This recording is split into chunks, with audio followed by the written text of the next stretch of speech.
अच्छा, एक सिचुएशन ये भी होती है सारा के जहाँ पर माँ बाप जब बच्चे को डांट रहे होते हैं, बच्चे को अपने तरीके से समझा रहे हैं, क्योंकि देखिए हर माँ बाप अपने बच्चे से मोहब्बत करते हैं, कोई मोहब्बत में बहुत ज़्यादा बिगाड़ भी देते हैं, और कुछ होता है कि भाई हमारा बच्चा है तो वो इतना अच्छा हो कि कहीं पे भी जाए और ज़िंदगी में इनको आसानी हो, ऐसा ना हो कि अपनी कोई आदत ऐसी बना ले। जब माँ बाप बच्चों को डांट रहे होते हैं, सही या गलत का बता रहे होते हैं, वहाँ पे जब नाना नानी दादा दादी स्टेप इन कर जाते हैं, तो वो आपको क्या लगता है कि कितना नुकसानदेह होता है? और क्या आपके साथ ऐसा होता है कि जब आप बच्चों को डांट रही होती है फिर साथ में आपकी अम्मा आ जाती हैं या आपका भाई आ जाता है? मुझे अलाउ ही नहीं है डांटना, क्योंकि वो कहती है कि मैं कुछ भी कह दूं। अच्छा, वो मुझे भी कुछ भी कह दे, हाँ। 10 लोगों के बीच में, हालांकि मैं उनकी औलाद हूं, वो आज भी, मैं 2 बच्चों के बाद भी अपनी माँ से कहीं ना जलील हो जाती हूँ। डांटे पड़ रही होती है मुझे। अब और इसमें ना, वो जब मैं उनसे नाराज होती हूँ तो आगे से कहती है इसमें तुम्हारी इज्जत है। तो मैं, पता है, सब लोग समझेंगे कि कितनी अभी तक ओबीडियंट है, कि अपनी माँ की बात सुन रही है और अभी तक माँ के कंट्रोल में, तो इसमें तुम्हारी लोग तुम्हारी इज्जत करेंगे। अच्छा ठीक है। जब मैं अपने बच्चे को डांटूं तो कहेंगे इसमें तुम जिस तरह से तुम डांट रही हो लोग क्या सोचेंगे, किस तरह की माँ हूं। मैंने कहा मतलब अपने चढ़ भी मेरी पट भी मेरी, मतलब खुद डांटे तो कुछ नहीं, मैं डांट रही हूँ अपने बच्चे को तो आप मुझे डांट रही हैं। कहती है नहीं, इनको प्यार से समझाओ, प्यार से समझाओ। क्योंकि वो, मैंने बताया ना, जैसे मेरा छोटा वाला बहुत डिस्ट्रक्टिव है, तो उसको अगर आप थोड़ा सा ज्यादा डांटेंगे ना तो वो आपसे डबल स्टबर्न हो जाएगा और वो ज्यादा हाइपर होगा। यानी कि वो बताता है कि आप मुझ पे गुस्सा ना करें, अगर आप कर रहे हो तो मैं आपसे डबल गुस्सा करके दिखाऊंगा। और वहाँ मैं ज़ाहिर है वो जब समझ नहीं रहा तो वहाँ मुझे ही झुकना पड़ेगा। तो इंडियन, जब मैं नहीं झुकना है तो पहली ना डांटो, तो पहले प्यार से बात कर लो। अब जैसे मेरे, अब जैसे अभी थोड़ी देर पहले तुम कही थी डिस्ट्रक्टिव बच्चे होते हैं, माँ बाप मना नहीं करते, चीज़ें तोड़ फोड़ करते हैं, ये करते हैं वो करते हैं। तो एक बार जोहान साहब ने जो है वही मानी का जो टीवी है उस पर गाड़ी खींच के मार दी थी, और वो कोई 1.5 लाख का टीवी था, वो हमारे वो इतना बड़ा वाला स्क्रीन लगा हुआ। वो खेलते खेलते, वो जाहिर, मैंने बताया ना वो डिस्ट्रक्टिव है, उसने खींच के मार दिया, स्क्रीन तोड़ दिया, डैमेज। और वो टीवी किसी काम का नहीं रहा। उसके बाद ना वो रिपेयर हो सका ना कुछ हो सका, और उसके बदले दूसरा टीवी आया। लेकिन ये कि अब वो क्योंकि इतना छोटा था, अब उस बच्चे को कुछ अब वो क्योंकि घर की बात थी ना, तो जाहिर ना मुझे डांटा जा सकता था, ना मैं उसको बोल सकती थी। लेकिन ये कि हमने एहतियात करनी शुरू कर दी कि इसके हाथ में कोई ऐसी चीज ना दी जाए। फिर वो हमने इस तरह से ओवरकम करना शुरू किया कि जोहान को या जुबैर को कोई इस तरह की चीज ना दी जाए जिससे हार्म हो सके। तो वो फिर वो आप, क्योंकि वो तो पेरेंट्स के हाथ में होता है, वो तो आपके घर वालों के हाथ में, कि आप फिर बच्चा जब नहीं समझ रहा फिर आप चीजें ऐसी प्रोवाइड ना करो जिसकी वजह से नुकसान हो। अब जैसे कि जुबैर और जोहान को मामा ने एक बड़ा हमारा वो बनाया हुआ है, क्योंकि हम लोग खुद बड़े ओबीडियंट किस्म के थे और वेल बिहेव थे। उस 90s 80s के जो बच्चे होते थे, 70s के जो होते थे, वो जरा ओबीडियंट होते थे, क्योंकि उस टाइम पे ये यूट्यूब, सोशल मीडिया वगैरह इतना नहीं था। तो जरा लेकिन मजे की बात है, उस टाइम की भी हमारी स्टडीज हैं कि जी जो टॉम एंड जेरी की वजह से जो है, एग्जैक्टली टॉम एंड जेरी बड़ा एक वैसा कार्टून था कि मना करते थे कि मत दिखाओ, कि बच्चे वाइल्ड हो जाते हैं वो देख के, लड़ना झगड़ना, बहन भाई आपस में दूसरे को मार रहे हैं, कोई टॉम बना हुआ कोई जेरी बना हुआ है, और मैं हमेशा से जेरी थी।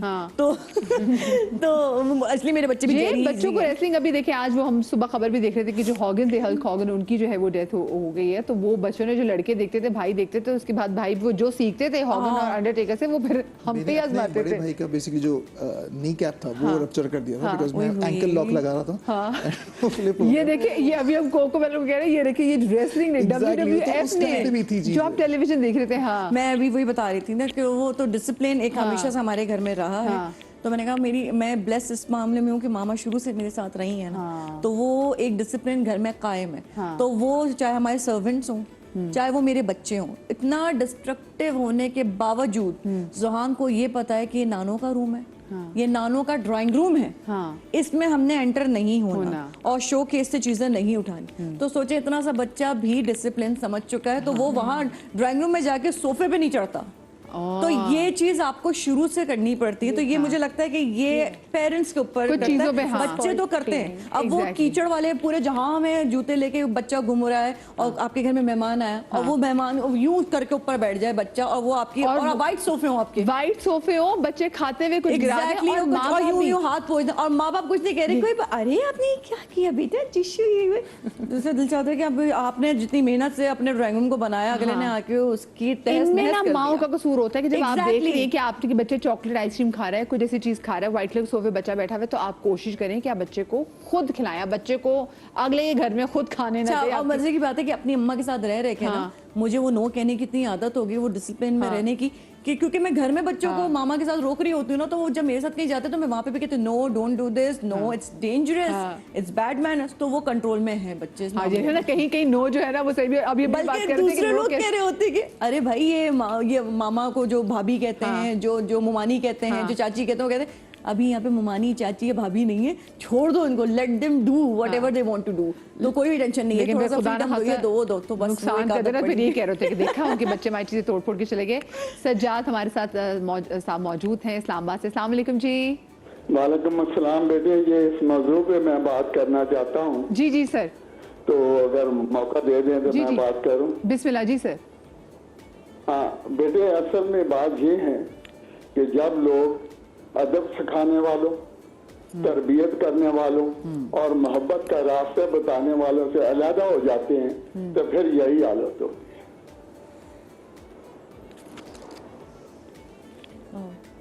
अंकल आप कुछ और ऐड करना चाहेंगे? मेरी मेन जो चीज है वो अदब, तरबियत और रास्ता मोहब्बत का सिखाने वाले, उनसे जब लोग अलग हो जाते हैं फिर यही हालत हो। मुझे बताएं, आपके पोते पोतियां आपके साथ रहते हैं? इस पे बात करें, ऐसा लंबा मौजू करने की जरूरत ही नहीं। बिल्कुल सही बात कह रहे हैं। बच्चे बताएं कि गलती कहाँ पर है। हाँ, आपको क्या लगता है अंकल गलती कहाँ पर है? तो इस तरीके से ये है मेरे बेटे, ये छोटी छोटी बातें हैं लेकिन लोग महसूस नहीं करते। बिल्कुल। और जो इतने जतन करके कल ये लोग अपने बच्चों को जतन करके जब यहाँ तक लाएंगे फिर ये सोचेंगे कि हमारे साथ क्या होगा।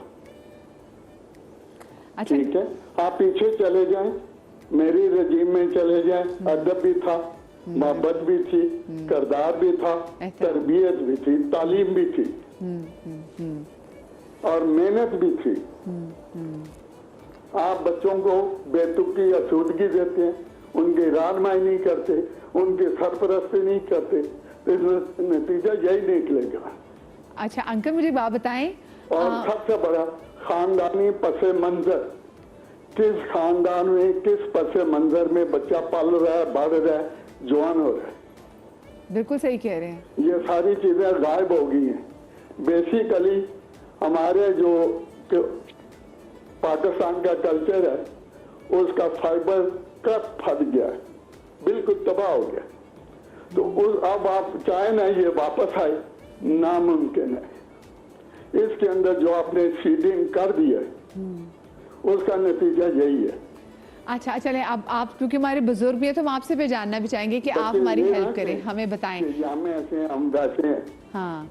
जब उनको आसमान तक पहुंचा देते हैं पेरेंट्स, उनका खाना पीना, उठना बैठना, गर्मी सर्दी सब बच्चे के माँ बाप बर्दाश्त करते हैं। तो ये चीजें हैं मेरे बेटे।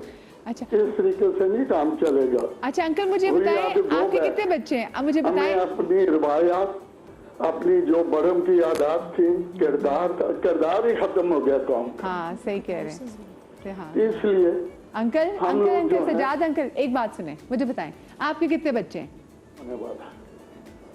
आपने जब सीढ़ी बदली कर दिया, तरबियत ही बदली कर दी, अदब ही बदली कर दिया, मोहब्बत ही बदली कर दी। आप सही कह रहे हैं, खाना उठना बैठना। आपकी बातें जो हैं वो जनाब वो बिल्कुल हमारी मशवरा है। बहुत शुक्रिया जी सजाद मलिक, हमें इस्लामाबाद से देख रहे थे और एक बुजुर्ग थे ऑफ कोर्स, वो भी बात भी कर रहे थे और कि अदब। देखिए अभी हम बच्चों को कहते हैं बच्चे को टोकना नहीं चाहिए, बच्चे को डांटना नहीं चाहिए, बच्चे की जो पर्सनालिटी है वो मुतासर होती है। आपने बच्चे को नो नहीं बोलना, आपने बच्चे के सामने ऊंची आवाज़ में नहीं बोलना, आपने बच्चे पे गुस्सा नहीं करना, आपने बच्चे पे आंखें नहीं दिखानी। लेकिन ये वो चीज़ें हैं जो कि हमसे पहली वाली जनरेशन से देखी हुई हैं। तमीज़दार जनरेशन है। अगर मैं अपनी बात भी करूँ तो हम तमीज़दार हैं, पता नहीं लोगों के घर जाके कैसे बिहेव करना है, हम अच्छे इंसान भी बन गए। आजकल बच्चे अच्छे इंसान नहीं बन पा रहे। आजकल हमने सेल्फ लव के चक्कर में बच्चे को सेल्फिश बना दिया है कि हम ठीक है, हमें अपने माँ बाप से शिकवा है कि जी आपने हमें सेल्फ लव नहीं दिया। लेकिन जो अब बहुत सारे बच्चों को हम देख रहे हैं, कह रहे हैं ये तो सेल्फिश बच्चे हैं, ये तो किसी और के बारे में सोच भी नहीं रहे, तो एक्सट्रीम पे लेता है ना। हाँ, तो ये कैसे इसको करना है? देखिए मधिया, आपने कहा सेल्फ लव और सेल्फिश, तो बीच में वही बात है, हम एक्सट्रीमिस्ट क्यों हैं? या तो हम बिल्कुल एक चीज नहीं देंगे या हम उसके बिल्कुल अपनी ही डेप्रिवेशंस को कॉम्पनसेट करने के लिए एग्जाम्पल से बताएं क्या करना चाहिए। देखिए मैं आपको बताती हूँ, जैसे फॉर इस एग्जाम्पल ही है, मुझे जो एक काम मेरे पेरेंट्स ने नहीं करने दिया वो था घर से बाहर जाना। ठीक है, शाम को ही मुझे बाहर जाने की इजाज़त नहीं थी, राइट। अब मैंने सारी ज़िंदगी इसको अपने डेप्रिवेशन समझा, ठीक है, मुझे किसी ने करेक्ट नहीं किया, बट मैं समझी मेरे लिए महरूमी थी। मेरी सब दोस्तें जाती थी, मैं नहीं जाती थी, शाम को 5 से 7 के दरमियान भी नहीं जाती थी कि नई लड़कियों को 4 दीवारी में रहना पड़ता है। अब मैंने उसको कॉम्पनसेट किया कि जब मेरी बेटी हुई या मेरी औलाद हुई तो मैंने उनको एक्सट्रीम पे क्या ले गई कि बेजा इजाज़त दी, जिसने जहाँ जाना है जाओ, क्योंकि मैं डिप्राइव रही हूँ तो मेरे बच्चे डिप्राइव ना अब रहे। आप देखें फाइन लाइन नहीं दी ना बीच में, एक बाउंड्री नहीं दी ना, आप बिल्कुल नहीं गई और इधर आपने खुलेआम इजाजत दे दी। अब वो बच्ची आपके भी नहीं सुन रही, अब वो रात को 10-10 बजे आ रही है, रात को 9 बजे आ रही है, फिर उसके कुछ कंप्लेन्स आ रही हैं, ठीक है, फिर आपको भी बात बेहतर नहीं लग रही। अब जब आप उसको समझा रही हैं तो वो सुन नहीं रही है। सो देखिए आपने देखा दोनों पोल्स हैं, एक्सट्रीम पोल्स हैं। मीडियोकर क्या है वो ये कि आप बच्चों को एक, देखिए पेरेंटिंग क्या है, it's a guideline, it's a guideline कि कैसे उसूलों के साथ रहना है, आपने भी और बच्चों ने भी। और इसका मतलब है कि बहुत सी चीज़ सामने भी आ रही, बड़ा पॉइंट आ रहा है कि बच्चे बदतमीज नहीं है। बेसिकली माँ बाप जो है ना वो बच्चे को आगे, ठीक है, बच्चे, हर बच्चे की अपनी फितरत है, अब उस पर उसको डील कैसे कर रहे हैं इस पर बात करेंगे। छोटी सी ब्रेक के बाद कहीं मजा आएगा।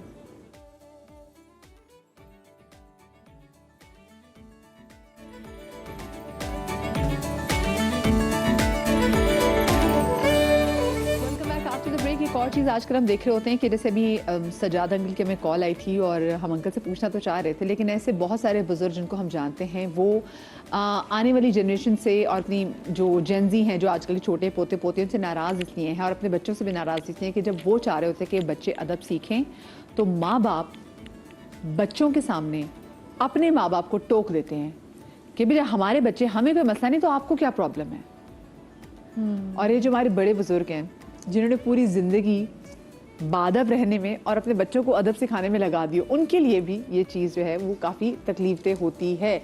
अच्छा मुझे ये बताएं, जैसे मैं इनसे भी पूछी थी, अगर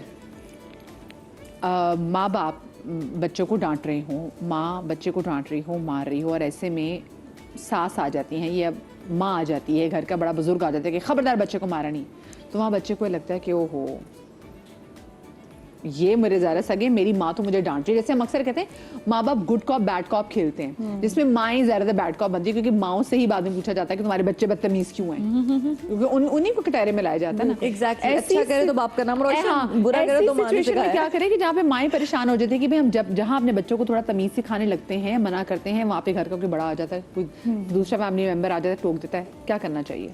देखिए सबसे पहले तो ये बात समझनी चाहिए पूरी फैमिली को कि बच्चे की अगर अच्छी परवरिश और उसको एक अच्छा इंसान देखना चाहते हैं तो पूरे घर का एक मैसेज होना चाहिए, ऑन बोर्ड होना चाहिए सबको। हाँ जी। अब इसके लिए क्या ज़रूरी है कि बच्चा जब छोटा ही है ना तभी मशावरत कर ली जाए। इस बात को आजकल तो बिल्कुल ज़रूरी है कि प्री प्लानिंग हो जानी चाहिए कि बच्चा बड़ा हो रहा है, जैसे अभी 6 महीने का है, अभी 8 महीने का है, अभी 9 महीने का, तो माँ बाप से, अपने सास ससुर से, यू नो, अपने हस्बैंड से सब चीज़ों में डिस्कस कर लिया जाए। अच्छा अगर नहीं हुआ ये चीज़ और मौके पे वो ना जाए वकुआ पे डांट पड़ या और आ गई सास या कोई बड़ा बुजुर्ग या ससुर कोई भी, उन्होंने आगे अम्मा को डांट, करना क्या चाहिए? देखिए सबसे बड़ी बात, बच्चा सामने है, आप जो करेंगे बच्चा विटनेस करेगा, ऑब्जर्व करेगा, इसीलिए ज़रूरी है कि उस टाइम पर आपने बड़ों की बात होने देनी है, सुन लेनी है, उस टाइम को रिएक्शन नहीं देना। वो सीखेगा, वरना वो सीखेगा, क्योंकि उसकी एक तो वो सीखेगा नंबर 1 कि ऐसे रिएक्शन दिया जाता है, दूसरा क्या सीखेगा कि देखिए ये मेरी रेस्क्यूअर है, यानी दादी आ गई या वो है, तो यानी माँ से बचने के लिए हमेशा मुझे इनका सहारा हमारे लेना घरों में पड़ेगा। ऐसे ही है, बिल्कुल ऐसे ही है। उस टाइम बच्चे के लिए फिर भी ये बेहतर होगा कि चलो दादी ने कह दिया या दादा ने कह दिया और मॉम भी चुप हो गई, यानी ये दोनों एक पेज पे आ गए, यानी एक मैसेज चला गया बच्चे को कि एक पेज हो गया। ये नहीं कि लड़ पड़े, स्ट्रगल हो गई, मॉम ने ये कहा और दादी ने ये कहा, तो बच्चे को, क्योंकि सिंस बच्चे की परवरिश की ही बात हो रही है, तो ये रिएक्ट नहीं करें कि सास या ससुर मेरे दरमियान क्यों आए, क्योंकि ये तो बच्चे की परवरिश छोड़ के अपनी जंग लग जाती है ना, आप क्यों बोले बीच में, या ऐसे नहीं करें तरबियत खराब हो जाएगी, वो तो एक अपना पर्सनल, तो पेरेंट्स प्लीज सोचे कि आपका पर्सनल स्ट्रगल चल चुका है यहाँ पर, उससे बेहतर है बच्चे को क्या दिखाना है वो। अच्छा ये तो हो गया, अब उसका नेक्स्ट स्टेप भी इसको ऐसे छोड़ना नहीं है, क्योंकि आप नहीं चाहते दोबारा ऐसा हो। नेक्स्ट स्टेप ये है कि बच्चा जब साइड पे हो जाए, बैकग्राउंड में चला जाए, इस बारे में बात जरूर करें, बड़ों से बात करें। और बात करने का कुछ तरीकेकार होते हैं, उसमें आता है रिस्पेक्ट, अदब। वो एक एलिमेंट आपने बच्चे के सामने भी दिखा दिया कि बड़े ने कुछ कहा तो आप भी चुप हो गए, तो आपने रिस्पेक्ट का एलिमेंट बच्चे को सिखा दिया। हाँ, वही बड़ा जब बोले चुप कर। एग्जैक्टली। अब आए आप भी उनके साथ असर्टिवनेस लेकिन रिस्पेक्ट को मद्देनजर रखते हुए बात करें कि अम्मी या अब्बू या जो भी आप बोलते हैं उस हिसाब से ये चीज हुई, बेहतर नहीं है, बेहतर ये, मैं समझती हूँ आपका प्यार है, मैं समझती हूँ आप उनकी फीलिंग्स को अंडरस्टैंड करें, आपका प्यार है, आपका बच्चा है, आप इसके लिए कुछ भी करना चाहते हैं, लेकिन उसके लिए ये चीज होगी, आप बढ़िया ज्यादा जानते हैं लेकिन अभी बेहतर है। इसमें माँ का भी, मैं कहती हूँ माँओं का भी तमीज़दार होना, बाअदब होना बहुत ज़्यादा ज़रूरी है। जब बच्चे माँ को ही देख रहे हैं कि माँ बदतमीज़ी कर रही है, ये माँ कुछ, बाप भी इनफैक्ट में से माँ का नहीं, बाप भी, जब बाप भी शाउट कर रहा है, बदतमीज़ी कर रहा है, पेरेंट्स कर रहा है, फाउल लैंग्वेज इस्तेमाल कर रहा है, तो बच्चे की शख्सियत पे बड़ा उससे असर पड़ता है। कॉलर हमारे साथ मौजूद है, फरजाना जी। अस्सलाम वालेकुम जी। वालेकुम सलाम मदिया, क्या हाल है आपके? बिल्कुल ठीक, आप ठीक ठाक हैं? अल्लाह का शुक्र है मदिया। बस आपका टॉपिक बहुत अच्छा है, मैं इसमें सिर्फ थोड़ा सा ऐड करना चाहूंगी कि जब हम लोग छोटे थे तो जब बड़े आपस में बात करते थे तो हमें पता होता था कि हमने उनके दरमियान में नहीं बैठना, हमें कहा जाता था कि आप कमरे से बाहर चले जाएं, कोई मसला हो कुछ हो वो बड़ों के दरमियान रहता था। लेकिन आजकल मैंने ये देखा है कि अगर घर में कोई मसला है, कुछ है, तो वो बच्चों से गवाहियां दिलवाई जाती हैं, उनसे कहा जाता है बेटा तुम ये बताओ मैंने ऐसा किया था या नहीं किया था। तो उससे क्या हो रहा है कि वो जो एक बीच की एक शर्म, एक अदब था, वो बच्चों और बड़ों के बीच में खत्म होता जा रहा है। और इसमें माओं का भी बहुत बड़ा हाथ है कि रिश्तों की अहमियत बताएं बच्चों को, घर का माहौल अच्छा रखें। माँ बाप दोनों का ही है, लेकिन वो जो हम कहते हैं ना बेटा तुम्हारी फुप्पो ने ऐसा किया, तुम्हारी खाला ने ऐसा किया, तो वो बचपन से हम उनके जहनों में डालते जाते हैं और फिर उसका नेट रिजल्ट ये होता है कि वो अदब अदाब खत्म हो जाते हैं। बिल्कुल। तो बच्चों को थोड़ा सा उनकी लिमिट्स बतानी चाहिए कि कहाँ उनको बैठना है, कहाँ बोलना है, क्या उनसे मशवरा लेना है। मेरा ख्याल है कि वो चीज हम भूल गए। बिल्कुल, ये वैसे बात आपने बिल्कुल सही की, और हम माएँ ही करती हैं कि माएँ बच्चों को वो मुखबिर भी बना देती कि जाओ जाके सुनो फलाना बंदा क्या बात कर रहा था, फिर बच्चे की ना, बच्चे को वो भी आदत डल जाती है। अच्छा, आपने बड़ा अच्छा पॉइंट रेज किया, मैं इस पे आना चाहती थी लेकिन मैं भूल गई, लेकिन आपकी कॉल से मुझे वो बात याद आ गई। ये जो आजकल के बच्चे बड़े पक्के हो गए हैं, हम जब बच्चे छोटे होते हैं और बड़े बुजुर्गों के साथ बैठने से बच्चों की बड़ी बात करता है, बहुत सारी जगहों पे बच्चा कोई गलत जबान का इस्तेमाल करता है, कोई ऐसे लैंग्वेज। उस वक्त तो बच्चा में क्यूट लग रहा था कि ओ, जैसे हुआ था ना कि पीछे तो जो अहमद आया था, तो अहमद का जो गुस्सा जो वायरल हुआ था उसके बाद से वेरी अनफॉर्चुनेटली उसको बहुत सारे शोज में बुला के उससे ऐसी हरकतें की गई कि बच्चा गुस्से में है, जस्ट बिकॉज वो गुस्से में क्यूट लग रहा है तो उसको इरिटेट, फ्रस्ट्रेट किया जा रहा है कि बच्चा ऐसी बात करे क्योंकि वो बच्चा प्यारा लग रहा है। ये कितनी नुकसानदेह बात है।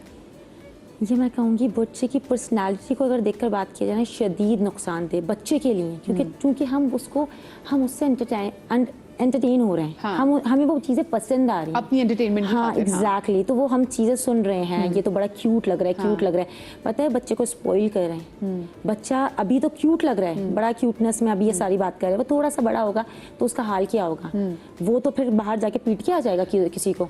ये चीज़ें बढ़ जाती हैं, डेवलप हो रही होती हैं। बच्चे जो कोई गाली सीख लेते हैं, माँ बाप कहते हैं जी हमने तो घर में गाली नहीं दी, ये बच्चा की बाहर से सीख के आ रहा होगा, तो उसमें कसूर किसका है, फिर इसको डील कैसे करना चाहिए? नहीं देखिए, कसूर तो मैं कहती हूँ पेरेंट्स का ही है। उस चीज़ को वो एक कवर कर रहे होते हैं, नहीं हमने घर में नहीं दी, होता मिलता वो सब घर में ही माहौल है। अगर घर में चलो नहीं हुआ, स्कूल में, मोहल्ले में बच्चे कहीं खेल रहे हैं अपने फ्रेंड्स के साथ, सुन भी लिया, आके तो घर में बताया ना, तो उस चीज़ को पेरेंट्स जो हैं वो गाइड करें, बच्चों को समझाएं कि इस तरह से नहीं होता। अच्छा, वो उस चीज़ में कहते हैं नहीं हमारे बच्चे, हम ऐसे तो हमारे घर के नहीं हैं, अब माहौल नहीं है, लेकिन ये तो बाहर से बच्चे करके आए, तो उस चीज़ को ना बिल्कुल नज़रअंदाज कर दिया जाता है। बच्चों को एक जो समझाने वाली बात है ना, वो एक एलिमेंट है, वो मिसिंग है एग्जैक्टली आजकल। तो मैं कहती हूँ सबसे बड़ी मैं यहाँ पर कहूँगी कि पेरेंट्स का कसूर है, ख़ासतौर पर माँ का।